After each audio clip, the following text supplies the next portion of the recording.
സ്വന്തമായി തീരുമാനമെടുക്കുക എന്ന് പറയുന്നത് കേൾക്കാൻ വളരെ എളുപ്പമാണെന്ന് തോന്നുമെങ്കിലും ജീവിതത്തിൽ ഒരു സാഹചര്യം വരുമ്പോൾ മാത്രമേ അത് എത്രമാത്രം ബുദ്ധിമുട്ട് അനുഭവപ്പെടുത്തുന്ന ഒരു കാര്യമാണെന്ന് നമുക്ക് മനസ്സിലാവുകയുള്ളൂ. നമ്മുടെ ലൈഫിൽ ഒരുപാടധികം ചെറുതും വലുതുമായ ഡിസിഷൻസ് നമുക്ക് എടുക്കേണ്ടി വരുന്നുണ്ട്. പലപ്പോഴും നമ്മൾ മറ്റുള്ളവർ പറയുന്നതും അല്ലെങ്കിൽ അവർ ചെയ്യുന്നതും ഒക്കെ മിമിക് ചെയ്യാനും അതുപോലെ കോപ്പി ചെയ്യാനും ഒക്കെ ശ്രമിക്കുന്നതുകൊണ്ട് തന്നെ സ്വന്തമായി ഡിസിഷൻസ് എടുക്കുന്നതിൽ നമ്മൾ ഫെയിലായി പോവുകയും നമ്മുടെ ലൈഫ് തന്നെ നമ്മൾ ഉദ്ദേശിച്ച രീതിയിൽ ജീവിക്കാൻ പറ്റാതെ മറ്റാരുടെയൊക്കെ ജീവിതം പോലെ തന്നെ ജീവിച്ച് തീർക്കേണ്ട അവസ്ഥ നമുക്ക് വരാറുണ്ട്. നമുക്ക് ഇഷ്ടപ്പെട്ട ഒരു കോഴ്സ് പഠിക്കാനോ നമുക്ക് ഇഷ്ടപ്പെട്ട ഒരു കോളേജ് തിരഞ്ഞെടുക്കാനോ നമുക്ക് ഇഷ്ടമുള്ള ഒരു ജോലി ചെയ്യാനോ ഒന്നും തന്നെ സ്വന്തമായി തീരുമാനമെടുക്കാൻ നമുക്ക് സാധിക്കുന്നില്ല എങ്കിൽ അത് തീർച്ചയായും നമ്മുടെ ജീവിതത്തെ വളരെയധികം മോശമായി തന്നെ ബാധിക്കാനുള്ള സാധ്യതയുണ്ട്. നമ്മൾ മറ്റുള്ളവർ പറയുന്നത് കേട്ട് അല്ലെങ്കിൽ അവരുടെ ഇഷ്ടത്തിന് മാത്രം തീരുമാനങ്ങൾ എടുക്കുകയാണെങ്കിൽ നമുക്ക് സ്വന്തമായി തീരുമാനങ്ങൾ എടുക്കാനുള്ള കഴിവ് നഷ്ടപ്പെടുകയും ജീവിതത്തിൽ നമ്മൾ ഒറ്റപ്പെടുമ്പോൾ ഇത്തരം ആളുകൾ നമ്മുടെ കൂടെ ഇല്ല എങ്കിൽ നമുക്ക് സ്വന്തമായി തീരുമാനമെടുക്കാനുള്ളൊരു സാഹചര്യമോ ശേഷിയോ ഇല്ലാതെ പോവുകയും ചെയ്യുന്നു. PhD സ്കോളേഴ്സ് നടത്തിയ ഒരു പഠനത്തിൽ കണ്ടെത്താൻ സാധിച്ചിട്ടുള്ളത്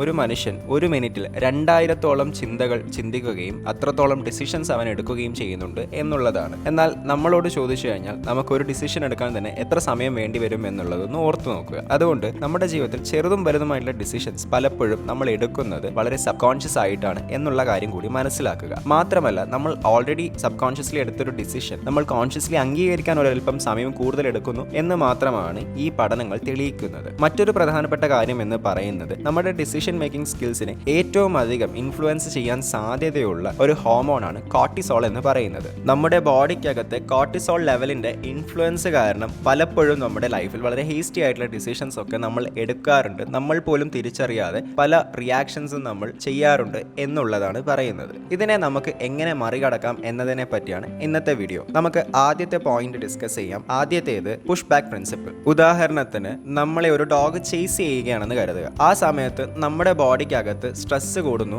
അതുകൊണ്ട് തന്നെ ഹോർമോൺ ലെവൽ അതായത് കോർട്ടിസോൾ ലെവൽ ഇൻക്രീസ് ആവുകയാണ് ചെയ്യുന്നു. അപ്പോൾ നമ്മൾ കൂടുതൽ ഫാസ്റ്റ് ആയിട്ട് ഓടാനോ അല്ലെങ്കിൽ ആ ഡോഗിൽ നിന്നും രക്ഷപ്പെടാനും വേണ്ടി ശ്രമിക്കുന്നതായിരിക്കും. ഇത് തീർച്ചയായിട്ടും നമുക്ക് വളരെ ഹെൽപ്ഫുൾ ആയിട്ടുള്ളൊരു ട്രിക്കാണ്. അല്ലെങ്കിൽ ആ ഡോഗിന്റെ അറ്റാക്ക് നമ്മൾ നേരിടേണ്ടി വരും. എന്നാൽ ഇതേ സംഭവം ഒരു മനുഷ്യൻ നമ്മളെ അറ്റാക്ക് ചെയ്യാൻ വരുന്ന സമയത്ത് നമ്മുടെ ശരീരത്തിൽ കോർട്ടിസോൾ ലെവൽ ഇൻക്രീസ് ആവുകയും സ്ട്രെസ് ഹോർമോൺ ഇൻക്രീസ് ആവുകയും അതുകൊണ്ട് തന്നെ നമ്മളൊരു ഫൈറ്റ് മോഡിലേക്ക് പോവുകയും ചെയ്യുന്നു. നേരത്തെ നമ്മളൊരു ഫ്ലൈറ്റ് മോഡിലേക്കാണ്, അതായത് അവിടെ നിന്നും രക്ഷപ്പെടാൻ വേണ്ടിയാണ് ശ്രമിച്ചതെങ്കിൽ ഇവിടെ നമ്മളൊരു ഫൈറ്റ് മോഡിലേക്ക് തിരിച്ച് അറ്റാക്ക് ചെയ്യാൻ വേണ്ടിയുള്ള ഒരു മോഡിലേക്ക് പോവുകയും അങ്ങനെ വളരെ മോശമായിട്ടുള്ള ഒരു ഫിസിക്കൽ വയലൻസ് അവിടെ സംഭവിക്കുകയും ചെയ്യുന്നു. ഇത് ഇരു കൂട്ടർക്കും വളരെയധികം ഫിസിക്കൽ ഡാമേജസും ഇഞ്ചുറീസും ഒക്കെ ക്രിയേറ്റ് ചെയ്യാനും സാധ്യതയുണ്ട്. ഇത്തരത്തിൽ സ്ട്രെസ് ഹോർമോൺ റിലീസ് കാരണം നമുക്ക് വളരെയധികം മോശമായിട്ടുള്ള ഫിസിക്കൽ എയിൽമെന്റ്സ് പോലും വരാനുള്ള സാധ്യതയുണ്ട്. ഇത്തരത്തിലുള്ള സിറ്റുവേഷൻസിൽ ഹോർമോൺ ലെവൽ ഇൻക്രീസ് കുറക്കാൻ വേണ്ടി നമുക്ക് യൂസ് ചെയ്യാൻ പറ്റുന്ന ഒരു പ്രിൻസിപ്പിളാണ് പുഷ് ബാക്ക് പ്രിൻസിപ്പിൾ. നമ്മുടെ മനസ്സിലേക്ക് നെഗറ്റീവ് തോട്ട്സ് മാത്രം അലയടിച്ച് വരുന്ന സമയത്ത് നമ്മൾ ആ നെഗറ്റീവ് ആയിട്ടുള്ള കാര്യങ്ങളെ പറ്റി കൂടുതൽ ചിന്തിച്ച് കൂടുതൽ നെഗറ്റീവായി മാറുകയും നമ്മുടെ ആങ്സൈറ്റിയും അതുപോലെ സ്ട്രെസ് ലെവലും ഒക്കെ കൂട്ടുന്നതിന് പകരം നല്ല പോസിറ്റീവ് ആയിട്ടുള്ള തോട്ട്സ് ഉപയോഗിച്ചുകൊണ്ട് ആ നെഗറ്റീവ് തോട്ട്സിനെ റീപ്ലേസ് ചെയ്യുക. ഉദാഹരണത്തിന് നമ്മളൊരു സുഹൃത്തുമായിട്ട് സംസാരിക്കുന്നതിനിടയിൽ നമ്മളെ വേദനിപ്പിക്കുന്ന രീതിയിൽ ഹേർട്ടിംഗ് ആയിട്ട് ആ സുഹൃത്ത് ഒരു കാര്യം പറയുകയാണെങ്കിൽ നമുക്കത് വളരെയധികം ഹേർട്ടിംഗ് ആയിട്ട് ഫീൽ ചെയ്തു എന്ന് തന്നെ കരുതുക. എന്നാൽ ആ പേരും പറഞ്ഞ് നമ്മൾ ആ സൗഹൃദം ഉപേക്ഷിക്കുന്നതിന് പകരം അല്ലെങ്കിൽ അവനുമായിട്ട് വഴക്കുണ്ടാക്കുന്നതിന് പകരം അവനുമായിട്ടുണ്ടായിട്ടുള്ള നല്ല ഒരുപാട് മെമ്മറീസ് ഉണ്ടായിരിക്കും. അവയെപ്പറ്റി ഓർക്കുക, ഒരുമിച്ചെടുത്ത ഫോട്ടോസ് ഓർമ്മിക്കുക, ഒരുമിച്ച് ക്രിയേറ്റ് ചെയ്ത മെമ്മറീസിനെ പറ്റി ഓർക്കുക. ഇങ്ങനെ വളരെ പോസിറ്റീവായിട്ട് അതിനെ സമീപിക്കാൻ വേണ്ടി ശ്രമിക്കുക എന്നുള്ളതാണ് പുഷ് ബാക്ക് പ്രിൻസിപ്പിൾ പറയുന്നത്. ഇത്തരത്തിൽ നമ്മുടെ മനസ്സിലേക്ക് വരുന്ന നെഗറ്റീവ് തോട്ട്സിനെ പോസിറ്റീവ് തോട്ട്സ് വെച്ച് റീപ്ലേസ് ചെയ്യുന്ന സമയത്ത് നമ്മുടെ ബ്രെയിനിൽ ഉണ്ടായിരിക്കുന്ന കോർട്ടിസോൾ ലെവൽ കുറയുകയും കൂടുതൽ ഡോപ്പമിൻ റിലീസ് ആവുകയും ചെയ്യും. അതുകൊണ്ട് തന്നെ നമ്മുടെ സ്ട്രെസ് ലെവൽ കുറഞ്ഞ് കൂടുതൽ പീസായിട്ടും കാമായിട്ടും നമുക്ക് ഇരിക്കാൻ വേണ്ടി സാധിക്കുന്നു. അതുകൊണ്ട് തീർച്ചയായിട്ടും വളരെയധികം നെഗറ്റീവായിട്ട് ചിന്തിക്കുന്നതിന് പകരം പുഷ് ബാക്ക് പ്രിൻസിപ്പിളിലൂടെ പോസിറ്റീവ് തോട്ട്സ് നമ്മുടെ മനസ്സിലേക്ക് കൊണ്ടുവരാൻ വേണ്ടി ശ്രമിക്കുക. തീർച്ചയായിട്ടും നമുക്ക് നല്ലൊരു പീസ് ഓഫ് മൈൻഡ് ലഭിക്കാൻ വേണ്ടി ഈ ഒരു ട്രിക്ക് സഹായിക്കും. ജീവിതത്തിൽ നിങ്ങളൊരു പ്രധാന ഡിസിഷൻ എടുത്തു കഴിഞ്ഞാൽ ബാക്കി ഡിസിഷൻസ് എല്ലാം കുറച്ച് എളുപ്പമായിരിക്കും. ആ ഡിസിഷൻ നിങ്ങളുടെ മോർണിംഗ്സ് എങ്ങനെ ഉപയോഗിക്കണം എന്നുള്ളതാണ്. ജീവിതത്തിൽ വിജയിക്കുന്നതിനായി നമ്മുടെ ജീവിത രീതിയിൽ പ്രത്യേകിച്ച് രാവിലത്തെ ശീലങ്ങളിൽ എന്തൊക്കെ മാറ്റങ്ങൾ വരുത്തണം എന്ന് നമുക്ക് വേണ്ടി പറഞ്ഞു തരുന്ന ഒരു പുസ്തകമുണ്ട്. അതാണ് മിറാക്കിൾ മോർണിംഗ് എന്ന പുസ്തകം. ഈ ബുക്ക് നമ്മുടെ ലൈഫിന്റെ മോർണിംഗ്സിനെ ഡിസൈൻ ചെയ്യാൻ നമ്മളെ ഹെൽപ്പ് ചെയ്യും. നമ്മുടെ ജീവിതത്തിന്റെ മോർണിംഗ്സ് ഡിസൈൻ ചെയ്ത് കഴിഞ്ഞാൽ നമ്മുടെ ലൈഫ് തന്നെ ഡിസൈൻഡ് ആയി മാറും. അതുകൊണ്ട് ലൈഫിന്റെ ഗതി തന്നെ മാറ്റിമറിക്കുന്ന ഈ ബുക്ക് നിങ്ങളുടെ ഡിസിഷൻസ് ഡിസിഷൻസിന് ഹെൽപ്പ് ചെയ്യും എന്നുള്ളത് കൊണ്ട് നിങ്ങൾക്ക് സജസ്റ്റ് ചെയ്യുകയാണ്. ഞാൻ ഈ ബുക്ക് വായിച്ചതല്ല, കേട്ടതാണ് കുക്കു FM-ൽ നിന്നും. കുക്കു FM ഇന്ത്യയിലെ ഒരു ലീഡിംഗ് ഓഡിയോ ബുക്ക് പ്ലാറ്റ്ഫോമാണ്. ഈ കുക്കു FM-ൽ മികച്ച പുസ്തകങ്ങളുടെ ഓഡിയോ ബുക്ക് കളക്ഷനാണ് ഉള്ളത്.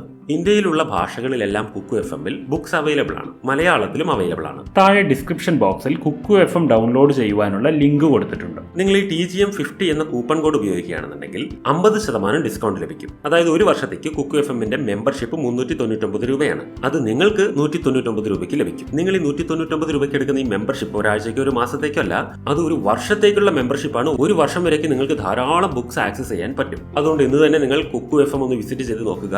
ഡിസ്ക്രിപ്ഷൻ ബോക്സിൽ ലിങ്ക് കൊടുത്തിട്ടുണ്ട്. തിരിച്ച് നമുക്ക് വീഡിയോയിലേക്ക് വരാം. രണ്ടാമത്തേത് ഗ്രീഡ് ആൻഡ് ഡിസയർ. പലപ്പോഴും നമ്മുടെ ലൈഫിൽ വളരെയധികം നല്ല രീതിയിൽ പൊയ്ക്കൊണ്ടിരിക്കുന്ന സമയത്ത് തന്നെ നമ്മൾ എടുക്കുന്ന ചില ഡിസിഷൻസ് നമ്മുടെ ജീവിതത്തിൽ കീഴ്മേൽ മറിക്കാറുണ്ട്. എന്തുകൊണ്ടായിരിക്കും ഇങ്ങനെ സംഭവിക്കുന്നത് എന്ന് എപ്പോഴെങ്കിലും ചിന്തിച്ചിട്ടുണ്ടോ? ഇതിൻ്റെ പ്രധാന കാരണം എന്ന് പറയുന്നത് നമ്മുടെ ഗ്രീഡും അതുപോലെ ഡിസയറുമാണ്. മഹാത്മാഗാന്ധി പറഞ്ഞിട്ടുള്ള ഒരു സ്റ്റേറ്റ്മെൻ്റ് ആണ്, ഈ ലോകത്ത് മനുഷ്യൻ്റെ ആവശ്യങ്ങൾക്ക് വേണ്ടിയുള്ള എല്ലാം തന്നെ അവൈലബിൾ ആണ്, എന്നാൽ മനുഷ്യൻ്റെ അത്യാഗ്രഹത്തിന് വേണ്ടിയുള്ള ഒന്നും തന്നെ ഈ ലോകത്ത് അവൈലബിൾ അല്ല.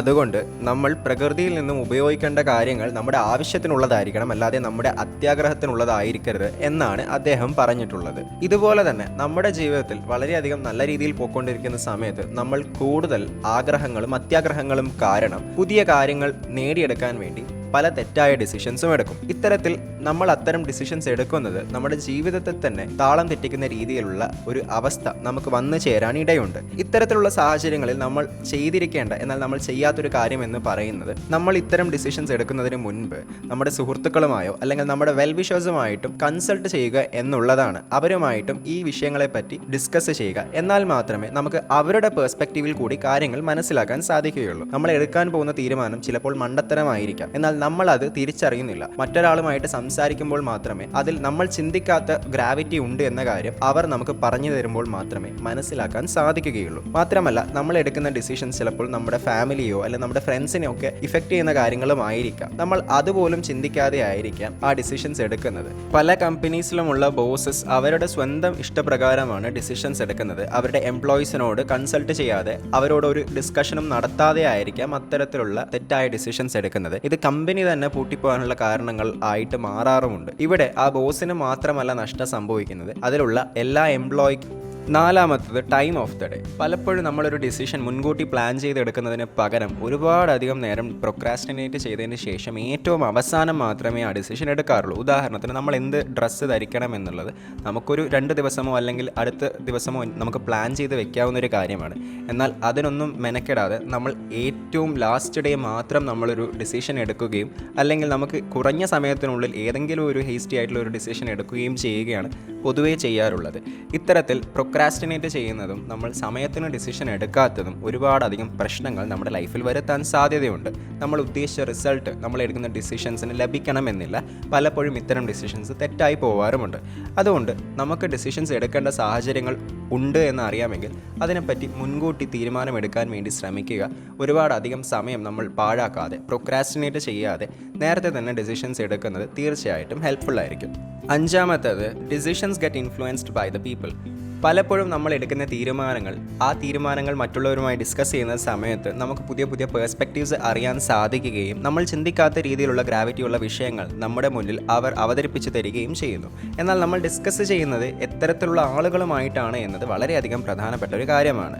നമ്മളൊരു റോൾസ് റോയ്സ് വാങ്ങണമെന്ന് ആഗ്രഹിക്കുകയാണെങ്കിൽ ഒരിക്കലും ഒരു ടൊയോട്ട ഓണറിൻ്റെ അടുത്ത് പോയിട്ട് നമ്മൾ അഭിപ്രായം ചോദിക്കാൻ പാടില്ല എന്നുള്ള കാര്യം നമുക്കറിയാം. നമ്മളൊരു റോൾസ് റോയ്സ് വാങ്ങണമെന്നാണ് ആഗ്രഹിക്കുന്നതെങ്കിൽ അത് ഓടിച്ചിട്ടുള്ള അല്ലെങ്കിൽ അത് വാങ്ങാൻ പ്രാപ്തിയുള്ള ഒരാളുടെ അടുത്ത് പോയി വേണം നമ്മൾ അതിനെപ്പറ്റി അന്വേഷിക്കേണ്ടത്. അല്ലാതെ ഒരു ടൊയോട്ട ഓടിക്കുന്ന ഒരാളുടെ അടുത്ത് പോയിട്ട് നമ്മൾ അതിനെപ്പറ്റി അന്വേഷിച്ച് കഴിഞ്ഞാൽ ഒരിക്കലും നമ്മൾ ഉദ്ദേശിക്കുന്ന ഒരു ഉത്തരം നമുക്ക് ലഭിക്കുകയില്ല. അതുകൊണ്ട് നമ്മൾ ഹാങ് ഔട്ട് ചെയ്യുന്ന ആളുകളും നമ്മുടെ എനർജി നമ്മൾ ഷെയർ ചെയ്യുന്ന ആളുകളും അല്ലെങ്കിൽ നമ്മുടെ സൗഹൃദങ്ങളൊക്കെ നമ്മൾ എത്തരത്തിലുള്ള ആളുകളുമായിട്ട് ആണ് ഷെയർ ചെയ്യുന്നത് എന്ന കാര്യം കൂടി നമ്മൾ ശ്രദ്ധിക്കുക. നമ്മുടെ ഗോൾസുമായിട്ട് അലൈൻഡ് ആയിട്ട് ചിന്തിക്കുന്ന ആളുകളുമായിട്ട് കൂടുതൽ നേരം സ്പെൻഡ് ചെയ്യാനും കൂടുതലധികം ഹാങ് ഔട്ട് ചെയ്യാനും ശ്രമിക്കുക. അവരുടെ പേഴ്സ്പെക്റ്റീവ്സ് നമ്മുടെ ലൈഫിൽ നമുക്ക് ഇൻകൾക്കേറ്റ് ചെയ്യാനും അത് നമ്മളെ കൂടുതൽ ഓപ്പൺ മൈൻഡഡ് ആക്കാനും സഹായകമായിരിക്കും.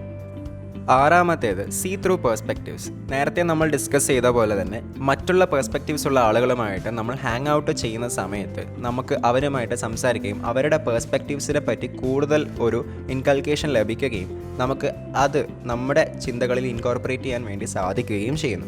അതുകൊണ്ട് തന്നെ നമുക്ക് ഒരു ഡിസിഷൻ എടുക്കുന്ന സമയത്ത് മറ്റ് പല രീതിയിലുമുള്ള പേഴ്സ്പെക്റ്റീവ്സിൽ നിന്നും അവയെ നോക്കിക്കാണാനും ആ രീതിയിൽ നമുക്കൊരു ഡിസിഷനെ അപ്രോച്ച് ചെയ്യാനും സാധിക്കുന്നു.